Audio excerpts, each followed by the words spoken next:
is the difference between responsible and accountable? And if we look at the dictionary response, responsible means that you are expected or obliged to account for or answer to involving obligation or duties.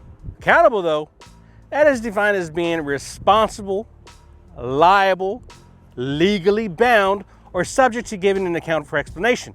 When you don't really put too much thought in it, both of these terms, well, they appear to have the same meaning. But the key difference between the two is the fact that with accountability, you are liable or legally bound to something. When it comes to health and safety, if you look at OSHA's employer responsibilities, it states that the employer has to provide a workplace free from serious or recognized hazards and comply with standards, rules, and regulations under the Occupational Safety and Health Act. Now, many people think that once they get into a position of power, that allows them to coast. All you have to do at that point is just sit back, collect a bigger paycheck, but you get paid a bigger salary because you have more responsibility and you're accountable. That's going to be our word for the day, for a lot more. Because now you become accountable for your employees' health and safety, and if they get injured, it'll fall onto your shoulders. So it's up to you to set up your employers for success. Set your employees up for success, because you're the employer. Set your employees up for success. That's what I meant. All right, though, hold up, because I know people are asking the question, what if I've done everything that I can do to set my employees up for success and they still get injured? Still my fault? And the answer to that question is no. But you have to take a very hard look at what you have done and what you have provided to your employees to make sure that you have done everything that you can to set them up for success. Because at that point, the accountability shifts to the individual employee. If you have done everything that you can do to provide the tools necessary for that employee to work safely, then the accountability no longer lies with you, it lies with the employee. But as I said, you need to take a very hard look at what you have done to set up your employee for success.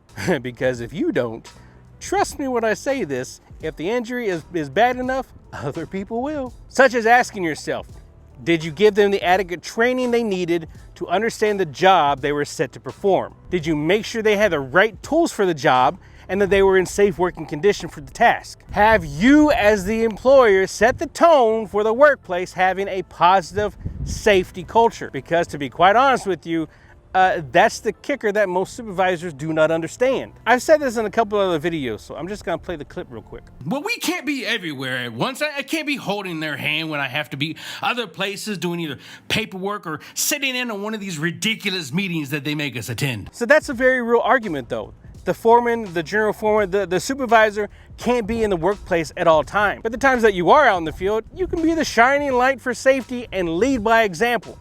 You make sure that everyone's PPE, everyone's wearing it, and you make sure that everyone has inspected it to make sure that it is in a safe working order. You can make sure that everyone participates in the JHA in the morning. You make sure everyone participates in the pre-job brief before the activity. You can instill a work environment that is so on board with safety that when you leave the field to handle other matters or whatever else you need to do, you know that your people are going to continue to be safe because they know that that is an expectation of them. But hey, heavy is the head that wears the crown, right?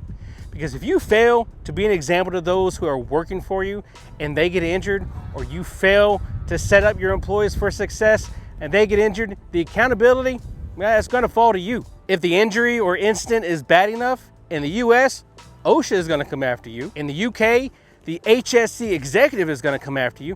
Heck, because in some places around the world, the police are gonna come looking for you. And they're gonna lock you up until they can figure out if you've done everything that you can in your power to keep that person safe. And if they find out that you didn't, where are you going? Nowhere. You're going nowhere. And in some cases, you may even have to pay a large sum of money to the victim's family. So, I don't know why this is so difficult for people to understand. Keep people safe. Basic human right. Health and safety gets treated like the redheaded stepchild in many projects and organizations, but health and safety is there to make sure that you understand all of your requirements by law and to help you to achieve them. I mean, we're not gonna do the work for you, but we're there to help and support the project organization in meeting its goal any way that we can. So the next time you want to shrug off health and safety, maybe you want to get rid of training. Maybe you don't want to fork out for new fall protection because the current fall protection is all raggedy, but nobody is following, so why are we going to replace it? Maybe you don't want to go on walk downs and actively care about those that are working for you by coaching them. Maybe you don't want to use the crosswalk when nobody is looking. Maybe you don't want to use gloves. Maybe you don't want to do what you're supposed to legally by doing. Just remember, if someone gets sick, injured, or killed, not only is that on your conscience, but it could cost you your job, maybe even your freedom. And I feel like this is a rather fair and accurate assumption that I'm fixing to make, but in the US and everywhere else in the world, if something happens to someone and there's a significant incident where someone got seriously injured or seriously ill or heaven forbid killed, your leadership is going to be asking you questions as to why you didn't do everything you needed to do to keep them safe. A lot of employers, I can't really say a lot of employers, some employers, they look at health and safety and the things that are required in order to be proactive, and they look at the cost benefit.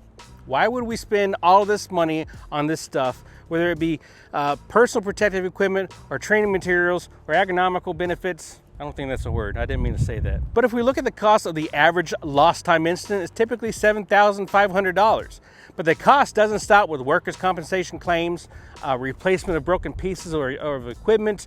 It branches out to include many other costs as well, such as work site shutdown costs for investigation purposes, OSHA fines, recruiting and training new employees, increased administrative costs related to the injury, reduced productivity due to the employee's morale, negative media attention, reasonable accommodation costs, and possibly even legal fees if it got that far. But a comprehensive health and safety program lowers the risk of injury, which lowers the cost of having to spend on injuries.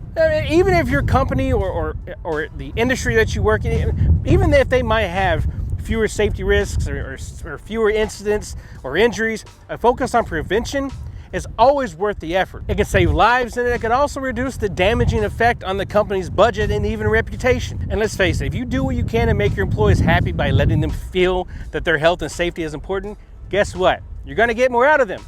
According to data from the U.S. Bureau of Labor Statistics, companies in America pay $62 billion a year for workplace injuries. Like, how are we still even having this conversation? That's more than $1 million a week. Like, not only does it make business sense to provide a healthy and safe work environment for your employees, it's the right thing to do. And a healthy and safe work environment is a basic human right. It might cost a lot of money up front in order to bring your company or organization up to the standards that it will need to be, but in the long run, it will pay off exponentially. And yes, thank you very much. I can spell that. Hey, what's up guys? Thank you for watching this video. If you enjoyed the video, give me a big old thumbs up. Consider smashing that subscribe button. Comment down below. Let me know if there's anything that you think would be a good idea to make a future video on. But until next time, ladies and gentlemen, take care of each other.